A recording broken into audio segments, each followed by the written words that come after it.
Hey there, party people. Clearly, I am not Lisa Malice. I'm filling in for Lisa today.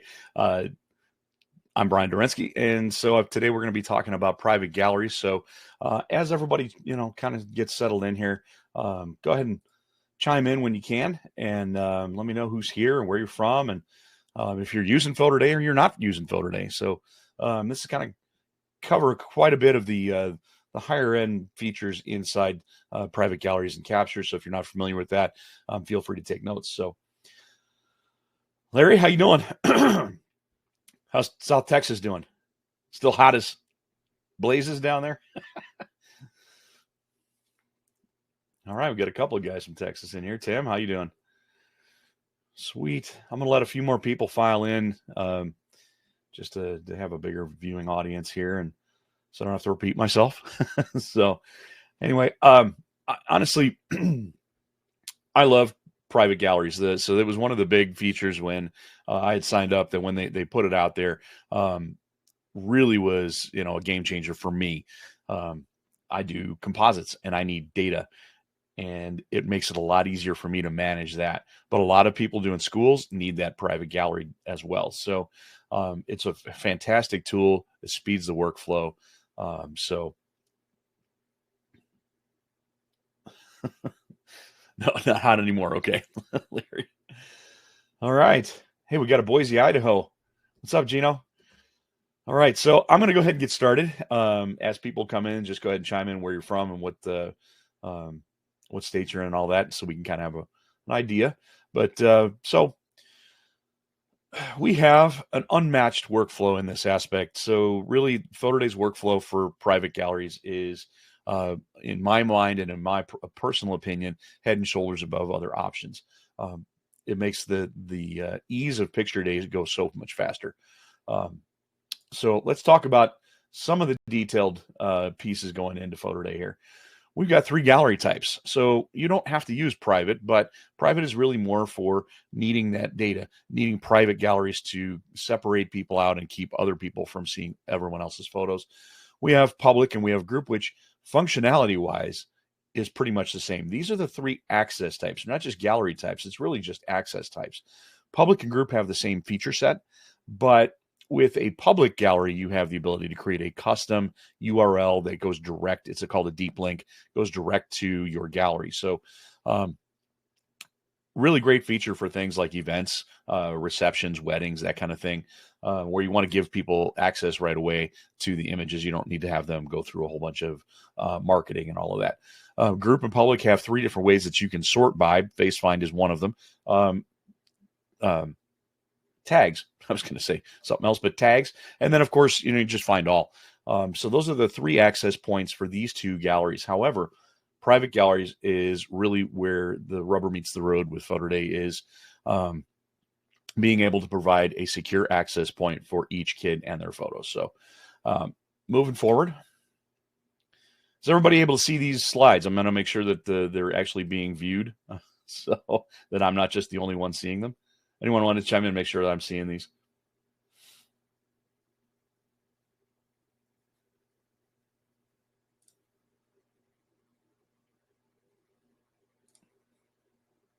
All right, well, we're just going to go with it. It looks like they are being viewed, so I'm going to make sure that before we continue. Yep. All right, cool. Thanks, guys.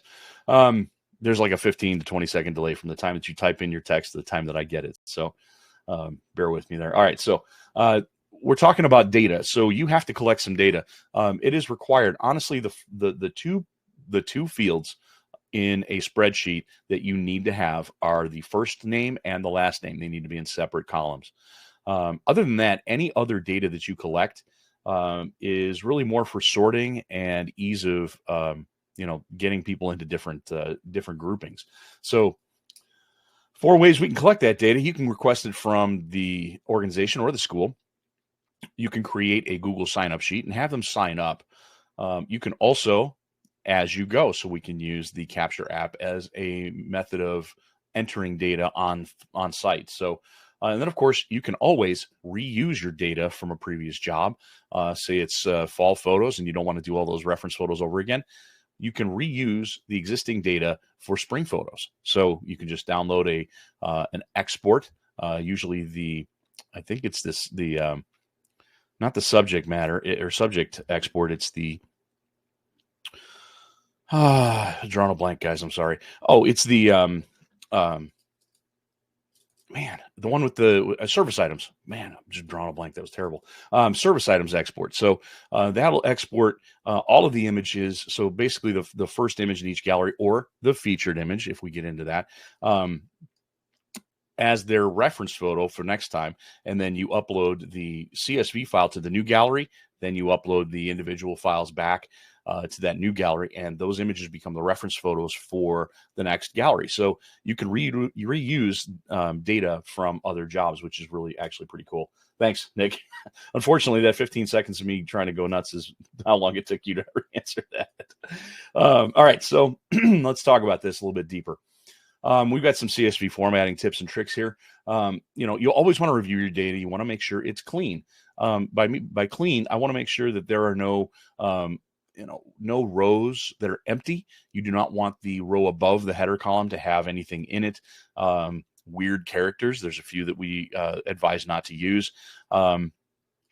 Spaces before a name that can create some issues. But if you have duplicates in there, that kind of creates a problem, because now you're creating an access code for each subject name. If you've got them in there twice, that subject is going to have two access codes. So clean the data before you go through this. Look back at it and make sure it looks good. And some of these tools here inside, Excel and Google Sheets and Numbers are really making it easy to, kind of organize this stuff. One of the pieces that I like, I'm not a huge fan of Numbers. I use it all the time, but there's one thing that I really like more about Excel or Google Sheets, and that is the data to columns, text to columns feature, where if they give you a roster and they don't separate out the first and last name, you're going to need to do that yourself. And the fastest way to do that is using Excel's text to columns feature. And all you had to do is just separate it out, tell it what is separating the first and last name, whether it's a comma or space, and then it will just literally create a new column with the separated names. So makes it so much easier to do. So there's some tips there for you. Numbers is great for just viewing and kind of just doing some generic organizing, but it's really weak in the formulas area. So, all righty. Any questions on CSV so far? And honestly, I've stopped using the term CSV when requesting data from organizations. You'd be surprised at how many people don't even know what a CSV file is. Just ask them for a spreadsheet. That will clarify with them not to give you a PDF file, not to give you a Word file, and not to just copy and paste it into an email. That can be a pain to try to translate all of that back. The spreadsheet is really what you want to help organize these things. So you can use this Google sign-up sheet. So you can create in Google, in the forms, a quick sign-up sheet, and you can make certain fields required. Obviously, first and last name has to be required. If you're doing schools, you're definitely going to want their student ID, especially if you're going to create name badges for them. Anything else that is in there that would be helpful? So grade. If you're doing schools, you're going to want to know what grade these kids are in. If there are multiple teachers per grade, you're going to want to know the teacher they're in. So those are all sorting data pieces that you want. And then, of course, a parent email address. That is kind of key to making PhotoDay's marketing flyers work for you. This is the easiest way to get these access codes to parents, is send it directly to the people that signed up, so that you're only sending it to people that were authorized to get that email. Hence the word private. So these are really easy to set up and build. And then at the end of this, you can give them a time frame. Have the school send this out. I mean, people are used to doing this all the time for fundraisers or signups for events like Field Day and that kind of stuff as helpers. So forms are really easy to build, and you can download a CSV file after the deadline. So tell the school to send this out, have them set it up, or the organization or whatever. It may be that they're not, it's like teams may not be using, sports teams may not be using email to communicate. There are a lot of third-party apps out there now that they don't communicate through email anymore. They just make the parents sign up for Huddle or GroupMe or USports. There's a bunch of other ones. What's that? The other one's a Remind app. And so There's another one called Band that isn't just for bands, but it's a pretty powerful communication tool to get information to students without having to rely on email. So they may not have email, so setting up a Google form to do that would be helpful, and they can just put the link right in one of those apps. Let's move on to the next one. So you can also, as you go, you can almost use the Capture app as a data entry kiosk for an event. If you're missing a subject, and inevitably you will be, say a kid just joins the team or transfers in from another school after the roster's been provided to you, inevitably you're going to have to enter some data. This makes it really easy. So right up in this top corner of the Capture app are 3 little dots. It's called ellipsis menu. And then just click on it, and it brings up 3 options: sort, add subject, and mark as absent. Add subject brings up this window here, so you can enter last name, then first name, and any other data that you need for required data. You can also add fields on the fly. So if you're missing a field, maybe there's a third email address, maybe grandma's the one bringing them to the sports event, but you've already got mom and dad's, or you just want to add something in there. So just add it all in there, and right away you'll be able to take that reference photo and move on. Now, just a caveat, the sort field up here is related to how it's sorted here, first name or last name. I've been known to enter the first name in the last name field.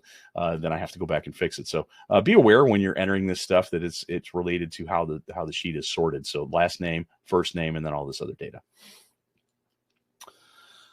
All right. Any questions on that as we're going? Okay. Going to keep moving. All right, so appending data and using existing data. So you can change data. So if you say don't get emails, and then all of a sudden the school says, hey, by the way, go ahead and here's a full list of emails. Now you have to append that data, which has already been provided to the gallery. So now you're going to download or export the data from the gallery, change what you need to change, and then re-upload it and make sure that everything is sorted in the right order, first to last name, all of that stuff, so that everything is in order. But then you can re-upload it back to the gallery and append the data, meaning you are now adding the new data to the gallery. We've got a couple of protection steps in there that will show you how many are being updated. If that record number that it's showing that's being updated doesn't match what you feel it should be, then you may need to go back in and re-look at your spreadsheet data. So any tips if you have students with the same name? That's a good question. I haven't run across that, but you can put an appender on the record somehow. So maybe what's the chances of them being the same name in the same class or the same team? So I highly doubt that, but you can sort by any other method. So if you've got 2 kids with the same name, and this can happen occasionally, I would just keep it sorted by whatever the sorting data needs to be. So if you're in a classroom, there's generally you're not going to have 2 kids with the same name in the same classroom. It rarely happens, if ever. Nick might be able to tell us a little bit more about that. He does a little more high volume schools than I do. So student ID fixes that. Yep, there you go. There it is, student ID. Thanks, Nick. So yeah, your student ID will fix that issue. So you can now sort by the student ID. All right. So, all right, capturing reference image do's and don'ts. So we have a companion application called the Capture app that goes with private galleries. The only data you see in the Capture app are private gallery data. It does happen more than I think. Okay. Cool. All right, cool. So a couple things to be aware of. This is facial recognition. And so you're going to have faces in there. And so you want to minimize the chance of somebody else being matched to the same person. So you want to make sure there are no other faces in the reference photo unless you're doing it on purpose. And that would be whether you want to combine 2 kids' galleries that are siblings. You can just take both their photos together, and then it will find either or of those kids and put them in each other's gallery. So easy way to go. You can also ensure that it's well lit. But honestly, and this is just my experience, my first capture job back in late 20 or early 2019 was my daughter completely backlit all these players. I called Lisa in a panic thinking, this is never going to work. I literally couldn't see the kid's face. She goes, upload it, see what happens. It worked just fine. There were like 4 or 5 kids that didn't match. That was it. And that was easy because I could say, hey, I know what image numbers they go to. And so I just looked at the roster at how I shot it. And so I knew exactly who each one was. I just had to manually match them. And so that was a concern, but honestly, a well-lit photo will aid in the accuracy of the capture matching. So, all right. Gino's got a question for me. It says, what about parents divorced who do not want to share the information? Can you send different to each parent for the same child? If they are both listed as a contact record with the school, you can, my personal policy is I will not send emails out to anybody that's not listed with the organization that I'm photographing. So I'm not going to just go ahead and send out some kid's access code to a parent. I'm not going to get in the middle of all of that. But that kind of, if they are both listed as a contact and have their emails there, that gallery access is available to anyone that has that access code. So that's a fight you don't want to get into necessarily.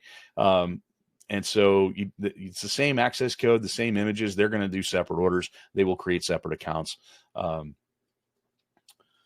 I think that pretty much takes care of those issues. So, all right, anyone else? No, we're all good here. All right. So, yeah, and don't take the phone away too quickly. We're really too fast for phones a lot of times. The only time that this is bad is when you just click on it and then you drop the phone right away. It hasn't finished capturing the image. Wait until you see the little capture image in the little circle. Then you can move the phone. Just leave it up a second and a half, 2 seconds. Don't just go click and then move it because you'll end up with a picture of your feet. So that's another little tip there is don't move that. Don't move the camera too quickly after you've taken your reference photo. All righty. Next, moving on. Well, it looks like it's demo time. So, all right, I'm going to share my screen really quickly and we can talk about this and have some conversations. Let's go share. Well, it's not sharing now. There we go. All right. So can everybody see that screen? I think you probably should be able to since I can see it up here. Right now I have a job that I just created. It's empty. There's nothing in it. It's just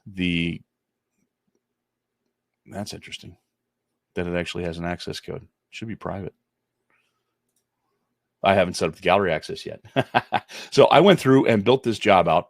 All I did was enter the name of the job, the organization, which is a contact card. So you can have multiple contacts with an organization, yearbook advisor, vice principal, coaches and all of that, league presidents, whatever the organization is that you're photographing, you can have multiple contacts per job. The category of the job. And then of course your picture day date is necessary. You can set picture day dates up well in advance. And so you can go ahead and set this job up. Maybe you're not photographing until the end of the month. Go ahead and set the job up and give it the day that you're scheduled to shoot. Just pick the first day, even if you're shooting over multiple days or even a week. Just go ahead and fix that to the day that you start shooting. And of course, this is an optional number. You don't have to enter the number being photographed, but it is helpful. It gives our system a way to calculate out some metrics for you based on number of opt-ins and those kind of things. So it gives you some percentages and all of that. I threw in a job logo here. You don't have to, but I recommend it because it shows up on the marketing flyers. And so that's helpful. It needs to be a PNG file, by the way. Anyway, so I am going to go through and we're going to pick out the gallery access type. Now, of course, we talked about public and group. The only difference really between public and group is the fact that you can create a customizable URL direct link. It's called a deep link straight to the gallery. And that can be a custom URL. There's about, I think it's 12 or 14 characters that you can type in for the ending of that URL. And then you can share that link with anybody. Functionality between these two is identical. So you really don't have to worry about any other functionality issues here. Private is the one we're going to talk about, and this one requires data. So if I click on it here, you are going to be using FaceFind and the Capture app to take a reference photo of each subject that you're photographing. So that's how the whole system works. So there's no opt-in code allowed here because it is going to develop one individually for each name on that roster. So every subject gets their own access code.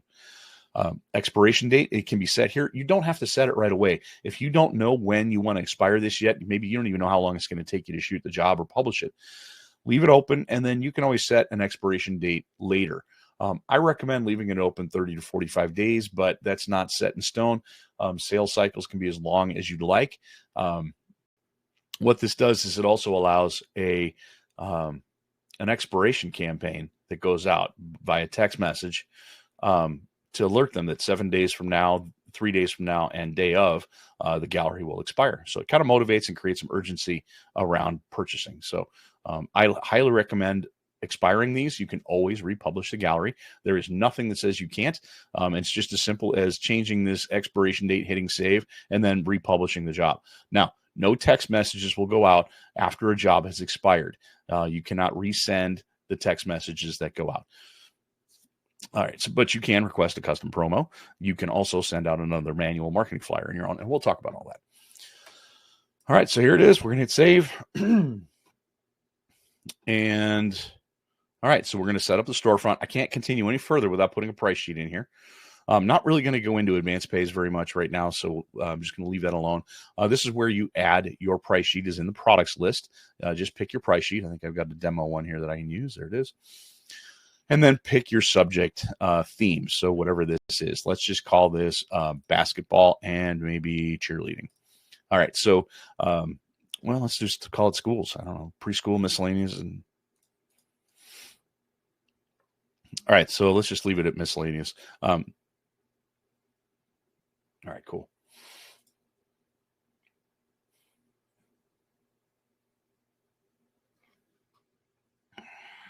All right, Justin's got that answer. Thanks, Jay. Appreciate it. All right, so we added this, and you got to hit save. Okay, storefront's been set up. I now have attached a price sheet to this job. So at that point, I can go move on to adding my subjects and images.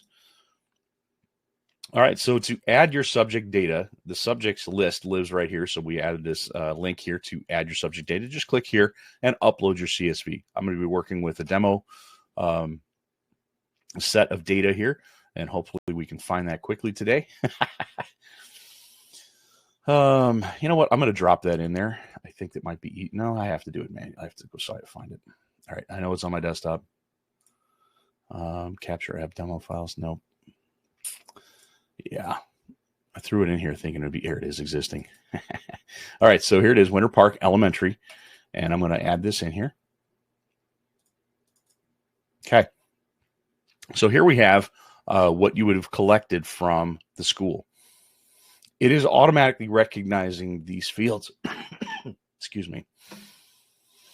Automatically recognizing these fields because they match the same field as the database. So this is the header. This line right here is the header from your subject, from your CSV file. It automatically matched because it recognized these names. Now you'll notice this one over here is in pink. If these don't match up automatically, they will be listed in pink, and you'll need to manually tell it what's in each one. So we're going to go ahead and tell this one email 1.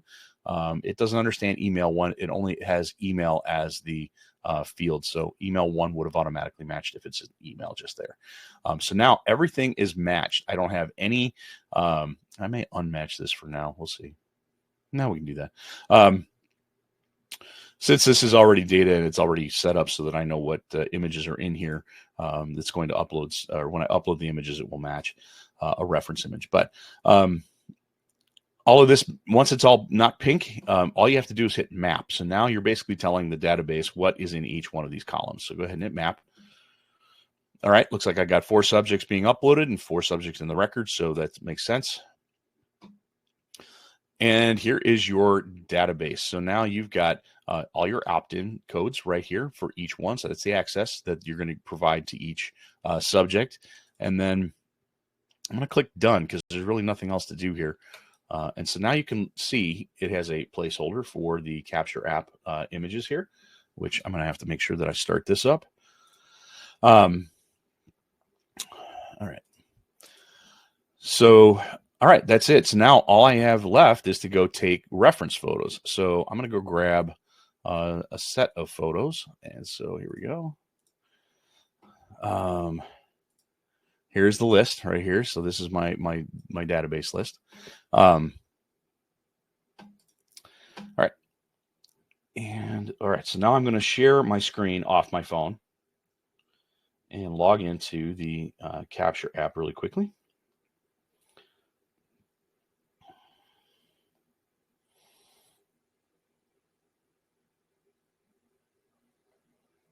All right.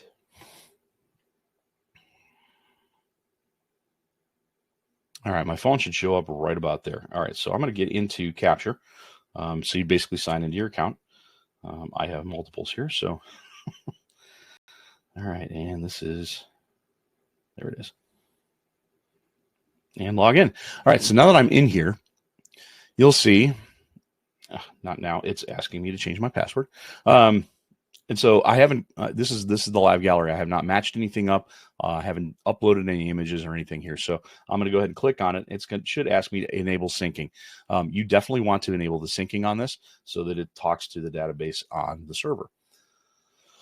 All right, so I've got 4 subjects here, and I'm going to go ahead. Let's go ahead and move these out of the way. Go grab my images. And so I've got some images here, and I don't care who these kids are. I really don't know them personally, so I'm going to just assume that we're going to name this kid Cam. And so I'm going to take a reference photo of Cam. All right, so here comes the Capture app. Well, I hit it. It's there. It's just behind everything. Sorry, guys. All right, so I'm going to bring this up. I'm going to make it a little larger so everybody can see it a little bit better. And so, all right, so as you have kids coming into your picture day event, so maybe you're sitting in a classroom, you're sitting in the gym, teachers bring the kids in, you line them up, and as they come up, you can have an assistant do this, you can have the teacher do this, but you know, a lot of people just sit there and will do this as the kid comes up. They'll take the reference photo, have the kid sit down and take their real photos. So I'm going to go ahead and match this up. You can see a couple things here. Let's go over those features really quick. Right up here in the top corner is that set of features. So you've got the sort. You can change the sorting, the first name and last name. Obviously, you can add subjects on the fly. So if I needed to add add a person, you can do it here.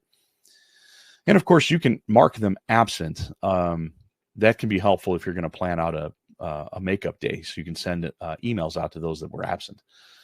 So I'm going to go ahead and show you what this looks like. So Cam comes up and I say, hey, what's your name? And he goes, my name's Cam Arrow. All right, so Cam, I'm going to take your reference photo right here. And notice it's green. If you take this off the kid's face, it is now white. So it recognizes when there's enough face in there to be matched. So I like to fill the frame as best I can. So there it is. So now I have Cam's data right there. All right. So, and you noticed it filled his data right there. This is live. So this is right here. So I can close this kid out and let's find somebody else. Trying to find a single. There we go. There's Carly. So we're going to take a picture of Carly. All right. And we'll do that picture right there. So she will fill in here right there. All right. So I'm going to do one or two more kids. This isn't really mission critical on this, but he's got a great smile, doesn't he? All right. So let's do this. We are going to call her Molly. And so now I'm going to go ahead and take a picture of Molly. All right. And as they come up, you can just move them right to your camera. You can have multiple stations running. You can have multiple cameras, multiple capture apps running as well. That helps speed up a much larger workflow with multiple cameras. Beautiful thing about facial rec is it doesn't matter what camera they go to at this point.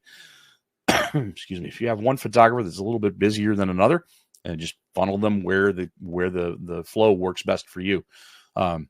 It's a great way to speed things up. I actually have coaches just take these pictures for me. Gives me an extra 5 minutes or so to finish setting up. Keeps them off my back because, you know, coaches don't like photos. They think it's an intrusion in their practice time. So, yeah, give it to a PTA mom. They love to get involved. So, yeah, you've got volunteers sitting there. Absolutely. All right, so let's do another one of these. All righty.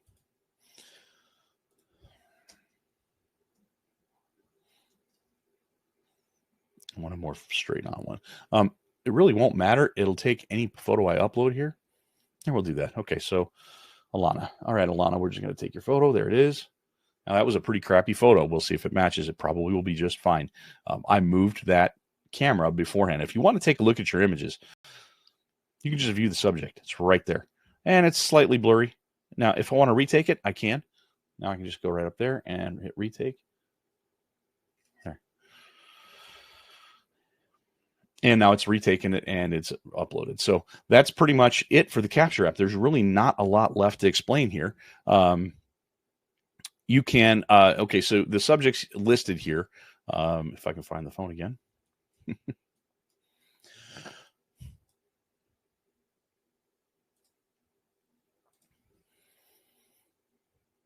So right here, you've got your subjects. This little tab down here with a reference photo means that you've checked them in. So there they are. That's everybody's been checked in. So now I know out of 4 of 4 now have reference photos, so I'm done. It's actually a nice way to know how many subjects you have left to photograph for the day. All right, so that's it. On the capture app, I'm going to stop there, and let's go ahead and upload some photos. So, excuse me, I'm sorry.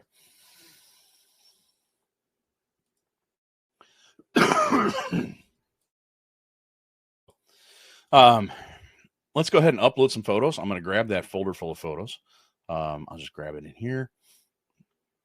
Existing, and I'm just going to grab all of these and upload them. So now you finished shooting and you're uploading your photos. Are all edited. You're uploading finished edited photos to the system. So it is going to go through and match them all up. And you're seeing this live right now with Alana. I'm going to get in here, and it is basically going through all subjects right now. This isn't telling you who's in which gallery yet. And now it says successful upload, and this little bar up here is showing you that the face find progress is still ongoing. So once you don't see that, you are good to go ahead and start sorting. So you can kind of look at this. So it, by the way, found Carly here with her friend. So her buddy pick is now in here with her. Here's Cam. He's got just his own images, and then Molly has also images with Carly. So they're all matched to each other. So buddy picks get auto matched. So. All right. Looking good. Anyone have any questions on that process? It is really powerful, but it is super simple, which is why it works so well. It just takes up, so it relieves a lot of that stress of time during a photo shoot, especially if you've got to stop after each one and write down an image number on a piece of paper and match all that up. This saves you an enormous amount of time at your shoot. So. All right, so there's my demo. That was the capture app in function, in use, and I'm going to stop sharing my screen here, and we're going to go back to the slides.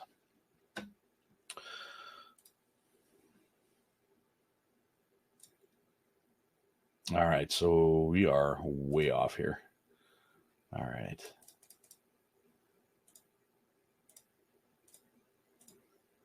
There we go. So,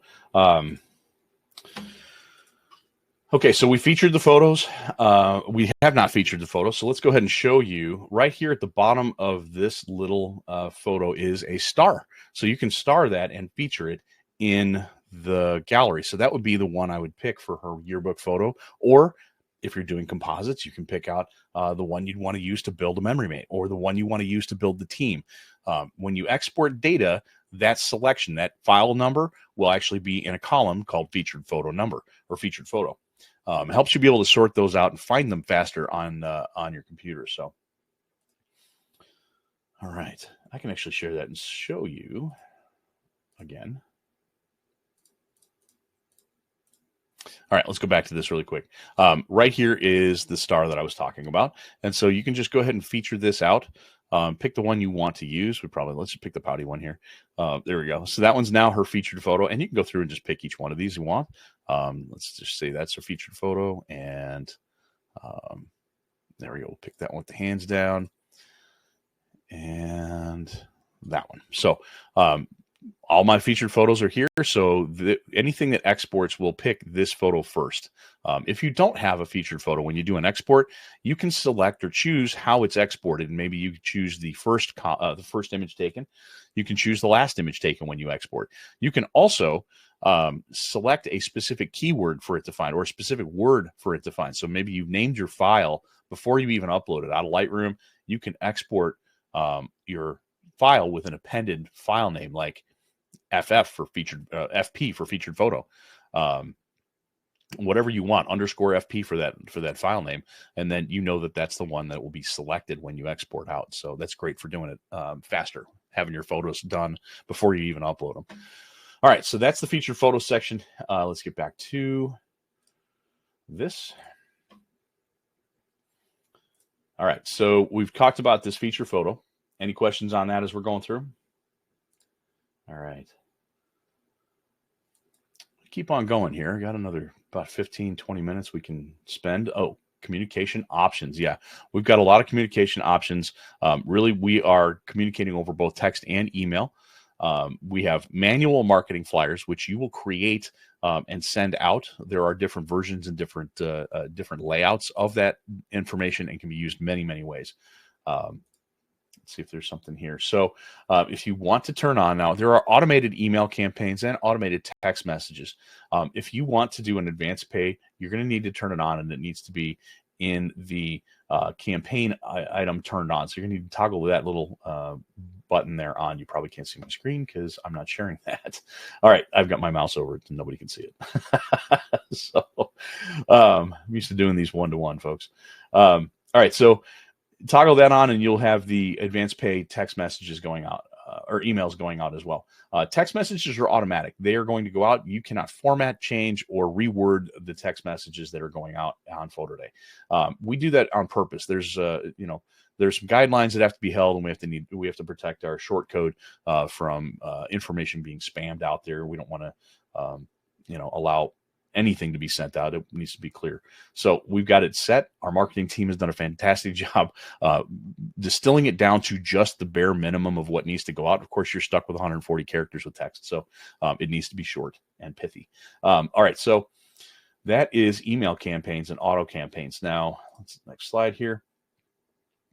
The auto email and manual emails go out. Auto emails are tied to the published status of your job. And so if I share the screen again, you'll be able to see the published status is currently set up. Oops. All right. So current status of this job is draft. That means there's no communication going out at all. Nobody can see anything. And if they go to the gallery currently, they will see nothing. And it will just tell them that, click here to subscribe to be notified when the gallery's ready. And so they can opt into text message marketing there. We can talk about the text message and the access ID here. That will be sent out using a manual marketing flyer. So I can go ahead and create one really quick for you on the fly here. So create a marketing flyer, just click add, or if you already have one in here, you can just click the plus button that's over here and add another. I'm going to go ahead and set up a published one. Let's just talk about, this would be after the job's done. You want to send it out and the job's ready to be purchased. It's live. So you can send this out. It doesn't preview unless I'm a little wider. You have 4 different design layouts. This is all the same information. It's just laid out differently. Depending on what's visually appealing to you or what kind of communication you want to have here. I like the modern horizontal and modern vertical because it gives you an image here that you can upload if you choose, or if you've already got images in the gallery, it'll choose the featured photo, by the way, to add it right here. So it can pull a kid's photo right from their own gallery and use it as a promotional image when you send this gallery access code to the parents. As a reminder that, hey, it's ready, and here's your kid's photo. Makes them realize, hey, my photos are ready. You can also do a modern horizontal, which gives you the ability to upload a JPEG graphic that's 1200 pixels by 545. That's a lot of screen real estate that you can put in anything you want. You can put call to action. You can put your logo in there. You can put the school's logo in there. You can even put a QR code in there for, driving them to something else. Personally, I want to keep them involved in the sales aspect of this gallery. I don't want them going anywhere else unless it's directly related to this particular gallery. You put in some featured photos from years past, a portfolio piece.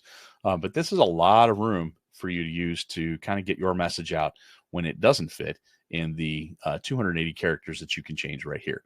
So you can change the picture day title if you wanted to. You could say, something like pictures are ready. You can also toggle the picture day date on and off if you don't want them to see that or be reminded of when it was.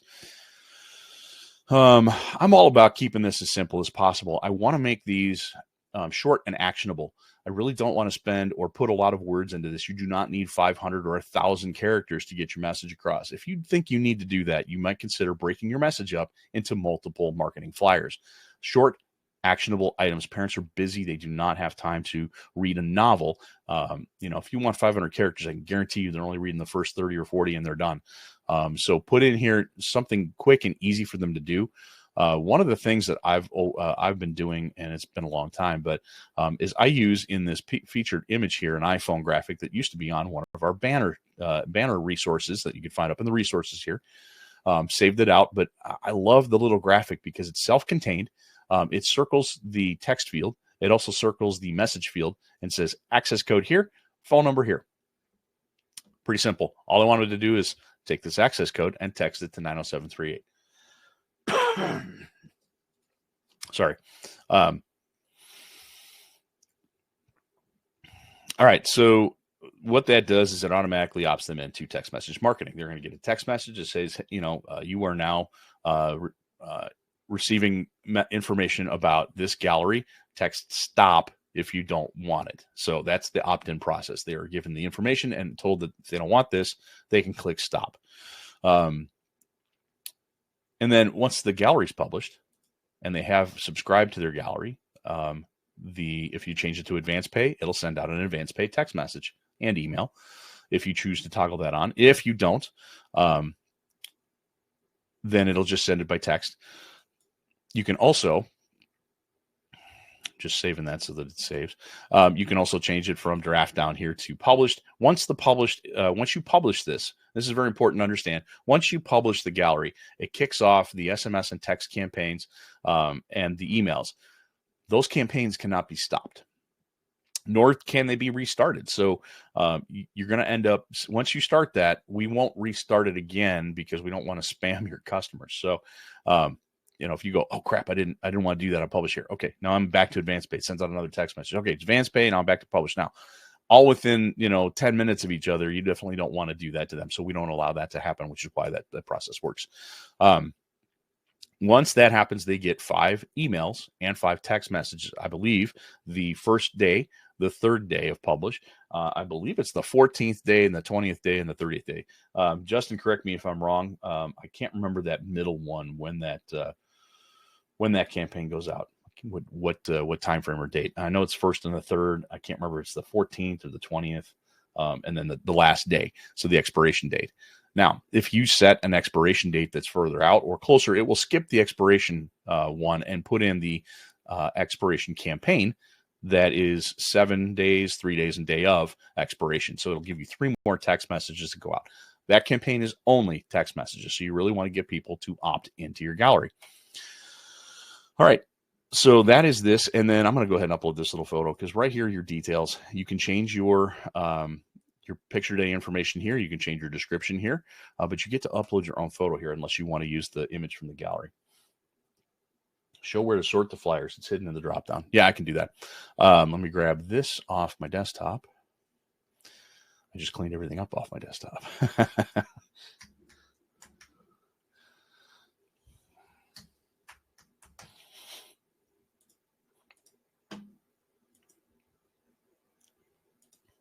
Yep, not on the desktop. Well, that's because I spelled iPhone wrong. There it is. So there's a graphic. I love this little graphic. I think it's fantastic. It's a great little marketing tool. I liken it to the IKEA style of marketing. Just look at the picture, do what it says. It's just that simple. It's got the access code circle and the phone number. They can also, by the way, they can just click on the link here. If they want to go direct to the gallery, it will provide the access code. And this is a deep link or direct link to the gallery. They will be asked to subscribe at that point. They are not automatically subscribed. If they text this in, I believe that you have to go ahead and still hit the subscribe button. All right. And 3, 7, 14, and 30. Thank you, Justin. All right. So sorting. It's hidden in the drop down. That's only when you send it. So here, let's go to this. I'll hit save here and we'll go to how to send these. Marketing is pretty important with private galleries. So they will have this access. This is a database call, as is the subject name. And by the way, there is one more feature up here called sorting data. If you don't get emails from the school or the organization, you can still send the organization a list of all of these access codes in a PDF file. Each page will be a flyer with a kid's name on it that they can print and then sort by the sorting data you've provided up here. So if we did sorting right here, it'd be grade. So now I have to hit sort here. And then you can email this to yourself and send it to them, or you can send it direct to the organization right here. All right. So let's go ahead and send a flyer to each person. Now, because you've collected email addresses, and of course, this is all the same person here, I'm selecting everyone. So you can sort all subjects, everyone. Oh, apparently I only have Carly selected, but you would find the list of everyone here, and that's just because I have her highlighted. You can select all the emails listed for her, and then you have some filtering options that are really for more later on down the line. Filter by only subjects with purchases. Maybe you want to do a secondary sale for them, maybe offer them a discount for more sales. Obviously, only subjects without purchases. That means people that haven't purchased with the emails that are listed. And of course, the other one that we've just added really is filter by access. If they haven't accessed the gallery, you can send it only to the people that haven't accessed the gallery. All right. Is that what you were looking for in there, Nick? I got to wait 15 seconds for Nick's reply. All right. And then your campaign settings are right here. And this is all important here when it comes down to that. I always turn on advanced pay series because I do advanced pays. So let's hit save here. Whoops, get out of here. All right.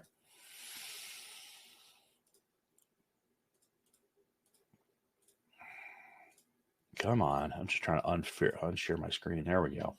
Back to slides. All right, so we went over the auto email campaigns and where to find that information, the post picture day offers, all of those things. Manually sending out the flyer. Already talked about that. And this is what it looks like. And then, of course, SMS opt-in. So we've changed a little bit here recently with creating an account. We actually make them verify their phone number so that this access codes are actually still secure. This is pretty much standard in the industry. We are working on a secondary way to opt in, so there will be another way soon.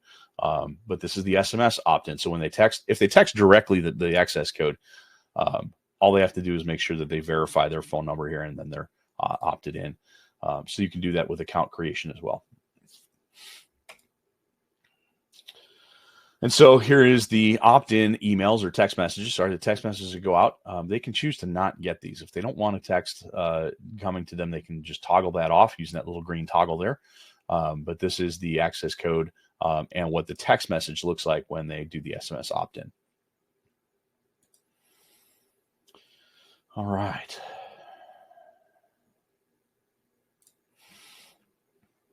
All right, so sorting and filtering, we've already talked about that. Thank you, Nick. Went ahead and showed you how to sort these out and what the filtering options are available. Kind of got the cart before the horse there. I do these all day, so it's kind of hard to remember where I'm at and all of that. And so, yes, you can download these. You can download it direct to your computer, send it out to whoever you want.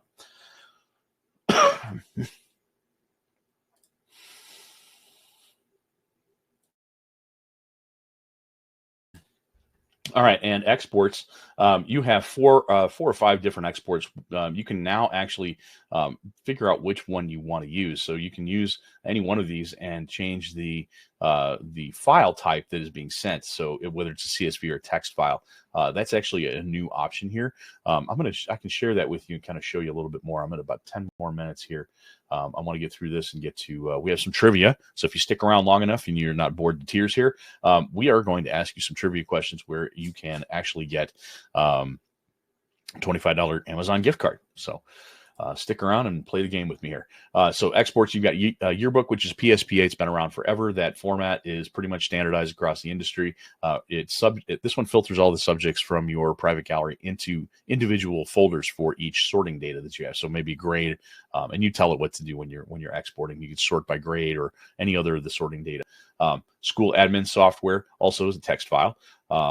Generally, subject data is a CSV file, and this will download everybody into just the CSV. This actually includes images that can be cropped for the specific type. Same with service items. That's more like admin CD, what used to be a CD. Then it went to thumbnail. Now it's just digital delivery of it.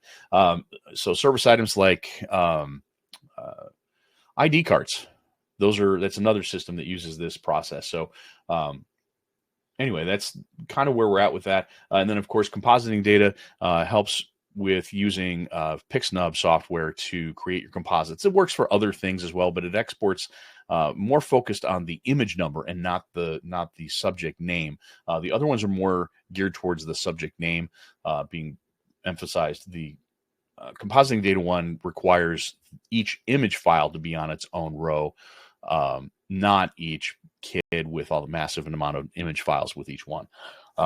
Makes it a lot easier for composites, and we've done that a while ago. I think about almost a year ago now. And so if you have any questions about that, I can definitely help with that. All right, so I can kind of show you an export if we have time. I think I'm going to, I'll do it real quick. I got 5 minutes. So if I wanted to do an export, this is pretty quick. Services, exports, create your first export. So really great way to do this. You just give it an export name. We're going to call this one Yearbook. So I'm going to use Yearbook, and I'm going to use the PSPA file. So subjects, I'm going to sort my subjects to everyone. You can also sort to everyone with a reference photo in case there are kids that weren't photographed. Now with Yearbook, I always just export everybody. That way the Yearbook advisor knows that this kid wasn't photographed, and they can put in the little, blank Q-tip head in the Yearbook that says subject not photographed. So I always go ahead and just subject everyone, select by data if you want. Now you can group. This is where you select what group you want it. Now I'm going to do it by grade. You could do it by teacher name if every, say it's a preschool and the classes or groups are segmented by, Miss Sally or Miss Jenny. You can do it by teacher name. Let's pick grade, and I'm going to go ahead and confirm because I don't need to filter anybody out. And then we're going to click an export type here. I'm going to go up to Yearbook PSPA. You can choose right down here. This is the new thing here that you can choose. Any one of these down here, PhotoDay exports, you can reconfigure this for a TXT file if you want. Same with service items and compositing data. These are required because they are industry standard exports, so we won't let you change the text file or the CSV. Well, it's all text file, but all right, there's that. And now you're going to select your primary photos, and you can do featured, which is what I'm going to do. It's automatically going to choose the featured image. You can customize the file name if you need to. So some yearbooks require the file name to be the kid's last name, then the first name. So you can go ahead and add last name with a hyphen and then first name. All right, and then you hit submit and set crop. And, if you're doing this for Yearbook, it can be pretty standardized. You just drag and drop this here and give yourself a good headshot, and that's about it. And click confirm. All right, so that's kind of how you do an export for that particular file type. We're going to go back to the slide deck here and figure out where we're at. And slides. So that was the exports. Just wanted to kind of run through that. Here's our insights. Now, insights is really important, really an important business tool. This helps you understand your numbers for the job, metrics on those photographed to those that have purchased or those that have viewed the gallery. These things are phenomenal to give you a lot of insight, obviously, into your job. Looks like this one's got 2,274 uploaded and 2,030 matched, probably teachers that weren't matched, or maybe some other mascots or things like that weren't matched. But here's all the sales for this job. All right, next insight. This is the job dashboard or sales dashboard summary part. And then, of course, you have the sales summary here. This is number being of unique views. This is the people that have come to the gallery that just this, unique, ID or whatever. And number of ordered sales. So if you only have, right now, this is only sitting at probably what? Can't read it from here. 389 credit sales. That's awesome. And so you know how many you've got and how many are left. You can go back into another customer survey. This gives you a little bit more insight into the number of opt-ins versus people that have opted out. That means that they've either typed stop, or they unselected the toggle when they signed in for their account. They just clicked off text messages. Looks like a really good opt-in rate there, 93%. That's awesome. So very important area in your insights. Gives you really great information on your job. All right, so now we got some trivia time. I'm cutting this kind of close, but let's do it. Let's get over here to polls. All right, so I'm going to start this poll. Now, if you've been following along, and hopefully it was worth it, start poll here. We're going to go with this one. What are the 3 types of galleries? Go ahead and answer that.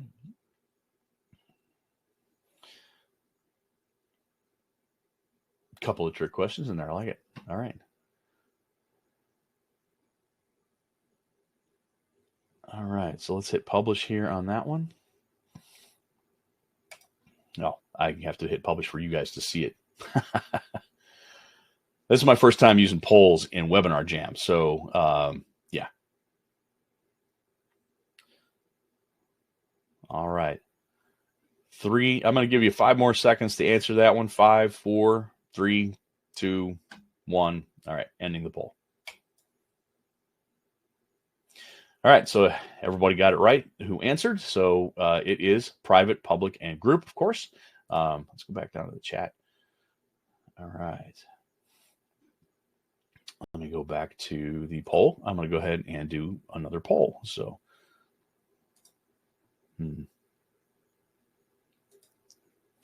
All right, so now we're going to go to the next one.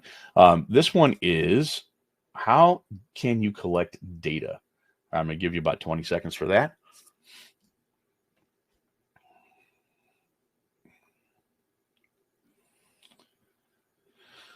All righty, and 5, 4, 3, 2, 1. Everybody got their answers. Good. All right, so all of the above. All right, so we're good there. And all right, the next one is, what is a private gallery? Oh, I didn't see that button there. That's cool.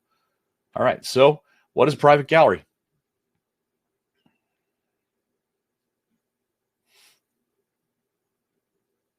I think we went over a whole bunch of uses for private galleries. So I'm going to let everybody go ahead and answer. I'm going to give you another 10 seconds. Should be pretty easy. All right, 4, 3, 2, 1. I'm ending the poll. All right, and there it is. Plan to capture multiple individuals where subject has different access. Absolutely. So, all right. Now, I have no idea how to pick a winner. So any of my compatriots following along, Ashley, if you can, I have no idea how to find that. All right. All right. Lisa says the winner is Liliana Pasalacqua. I hope I spelled or pronounced that right. All right, cool. So, and of course, got to go over the benefits of PhotoDay and how the pay structure works. Honestly, you only pay when you sell. It's completely free until you actually sell something. So, we only take 10% transaction fee on the subtotal of what's in the cart. So before shipping and before taxes. With all of that, you get free text message marketing. Obviously, you get built-in emails, our Capture app, which we just did an extensive demo of, the Dashboard app, which is a little app that will give you the sales dashboard right on your phone. It's a fun little piece. It also provides you 2 little things. It makes a cash register sound when you sell, which mine just did about 20 minutes ago into this deal. I'm surprised nobody heard it, but I got a sales just sitting here. And so it also allows you to share your PD100. So what is a PD100? it is any sale over $100, which used to never happen in volume with paper forms. So very unheard of, but more and more common anymore.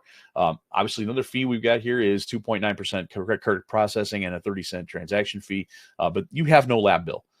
There are no minimum orders, so you don't have a minimum to meet either.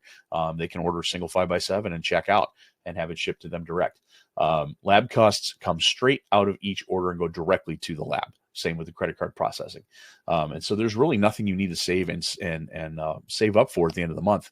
I know a lot of photographers that used to use paper forms that really they would spend the money before they could pay their lab bill at the end of the month and not have enough left over to pay the lab bill. So this takes all of that work out of your hands. You've got an easy way to provide digital downloads, unlimited storage. We never delete your photos. They are here. Even if you archive your job, the photos remain with the job. Marketing resources, PhotoDay Academy, which we've got some paid Academy pieces, as well as the webinars, which this one will be hosted in that as well. So you'll be able to find this and go back and go over it again. All of that is part and parcel of being a true partner with your studio. Basically, if you don't look good, we don't look good. So we want everybody to be, it's the same adage, a rising tide raises all boats or lifts all boats. And that's kind of what I personally believe we are doing here, is helping raise the industry to a certain level. All right. So upcoming events, we've got Shoot Assist with Andrew Vernon on the 20th. Andrew is the founder of Shoot Assist, which is a volume CRM. So if you don't know what a CRM is, that's a content relationship management database. This one goes really in depth into job tracking. So much deeper than some of the other platforms that are out there, and it is focused on volume. So I personally think it's an underserviced or under-marketed tool for volume, and I'm really glad that we're going to have Andrew on here. And then, of course, we have Level Up, your next school picture day. That's going to be on the 28th. That is going to be featuring Lisa and then Marco Munoz. So those guys are crazy. I love them to death. They're awesome. So and their product is cool. So all right, thank you for joining me. I'm about 2 minutes over, which is amazing because I am long-winded and tend to go really long on these things. So if you need us, hit the bubble. Support is where you can find all of the available resources and chat with us live to answer all your questions. And so I really hope you got something out of this. Thank you, and have a great afternoon. Let me see if there's anything else in here. All right, we're all good. All right, everybody, have a great afternoon.